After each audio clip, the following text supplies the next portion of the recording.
Thursday Thoughts.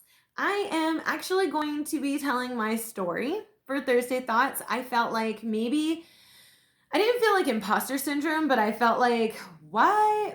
People are probably thinking, why is this girl putting out videos about meditation? Why is she talking about food? Why is she talking about this? I know I've put before and after pictures up, but you might as well know where I came from, right? You might as well know why I'm here doing what I'm doing, why I got certified to teach nutrition, and why I'm Reiki certified. I'm going to tell you it all right now. And that story begins when I was 18 years old, way back in the day. Let's see, 2007. 2007, I was 2016, I was 18. 2007, I was 19. Yes. Pregnant. Found myself pregnant with my partner. And we were going to get married, but I'm just saying, I found myself pregnant. And then it was always a high risk. It was a high risk pregnancy from the beginning. I was a little overweight back then, and I was very overstressed and overwhelmed. I was just doing what I thought I was supposed to be doing, get married, have kids, be a mommy.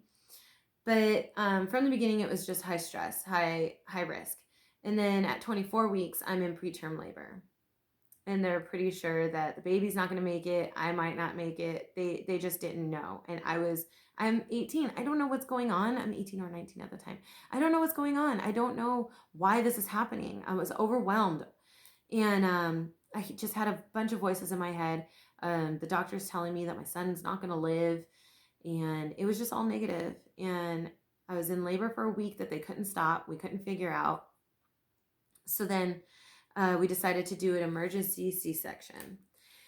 It was, at the time, the best option because I didn't know what else to do. I was young, like I said, and I hadn't been through it. This was my first pregnancy.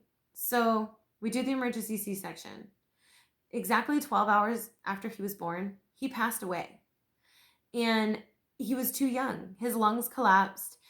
I did not know what to do with myself. I just remember a lot of screaming.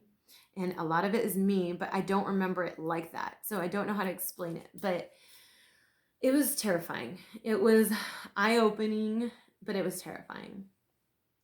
About 3 days after he passed away, I wind up in the hospital with a pulmonary embolism because that's blood clots in your lungs, and I almost died.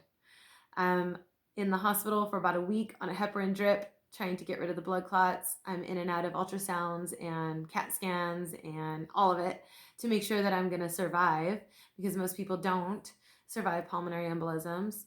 And then I'm in there about a week on the heparin drip. Then they put me on warfarin, which is a blood thinner. And then they released me from the hospital a week after that to make sure my levels were good. Then I got to have a funeral for my son.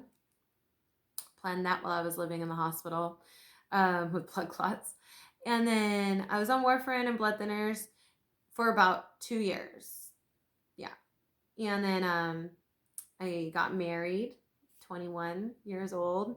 And, I had gained weight during that time, obviously. It just kept piling on. I think I stress ate. I think I comfort ate. I think I did everything, but I just kept gaining weight. Got married at 21, went to Vegas for my birthday, got married. Fun.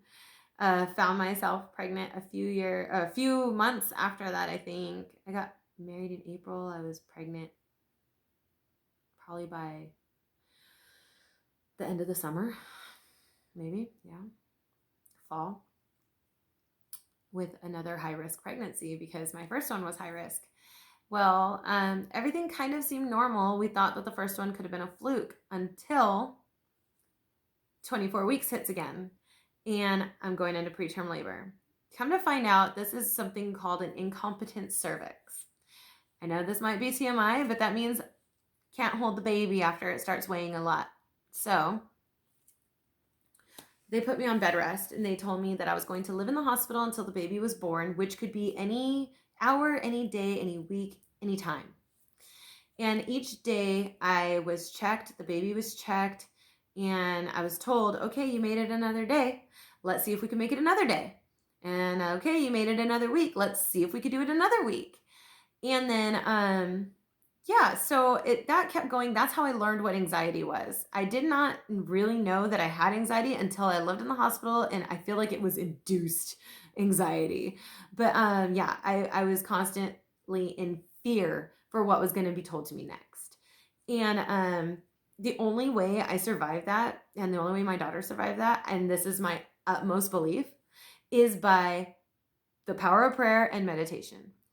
I had nothing else to do but live in the hospital, talk to my baby, my unborn baby, and talk to God and sit in silence. So I prayed my rosary 2 times a day. I talked to my daughter all day long, telling her, we are going to make it through this. We are not giving up. We are going to survive. Because, the same risks were happening for me. I could have had blood clots. I was put on Lovenox injections from the time that I found out I was pregnant to prevent the blood clots. So I was giving myself 4 shots, giving them to myself, 4 shots of Lovenox to prevent blood clots in my lungs while I was pregnant. And then I was on bed rest, so then I think the dosage went up. So fun stuff. I prayed, I meditated, and I spoke to her constantly. And today, me and my daughter have an amazing relationship.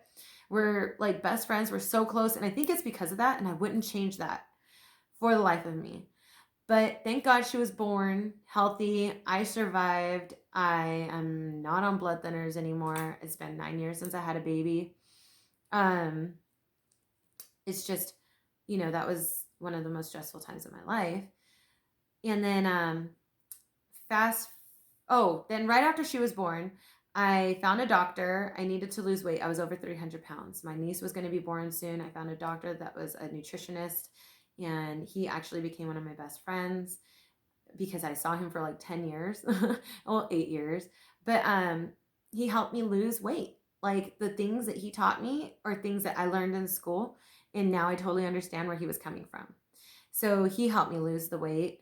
And as I was losing weight, I started to go through a divorce. That was the most mind crippling thing in my life. I thought I was physically dying. I put myself in the hospital. I thought I was having an aneurysm. Turns out it's just your body being under severe stress. Divorce is not healthy, people. I mean, it causes things in your body. I thought I was dying. I was heavily anxious. I couldn't leave my house. I was so depressed. I would lie on the floor and just pray for God to take me because I couldn't deal with it anymore. I felt like I was going to die anyway. My heart was so broken. My mind was boggled. I was a basket case. So the only way I got out of that, other than my wonderful doctor being the best friend that he is, still seeing me, even though my insurance was falling through, um, I found meditation. I found Reiki. I found talk groups. I found healing groups. I got myself certified in Reiki because it was the only thing helping me with my anxiety. I I put myself through all of the meditation groups and all the talk groups that I can go to, and I healed through it all. I literally healed through all of that. Um, when I came out of the other side, I found a warrior woman standing there. I was so proud of myself. I put myself through school to get certified for nutrition. I was like, I have to be able to tell people that if I could do this, if I can make it through all these nightmares in my life, if I can lose 145 pounds, survive my son dying, get through a horrible, crippling divorce, and survive, and coming out alive with me and my daughter, that I can be that inspiration for other women, and I can teach other women how to get through these things, and I can help heal these other women through these things that I learned. So that's why I got Reiki certified. That's why I'm a practitioner. That's why I got nutrition certification. That's why I'm out here doing this healing work. That's why I have meditation groups. That's why I'm posting these videos, because I have lived through what I thought I would never live through. I've survived, and I know that these things work, and I know how to help.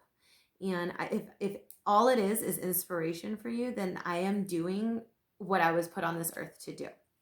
So that's a little bit of my backstory. That's why I'm out here doing what I'm doing. And if I'm inspiring to you, please share the word. And I'm so grateful. Thank you so much.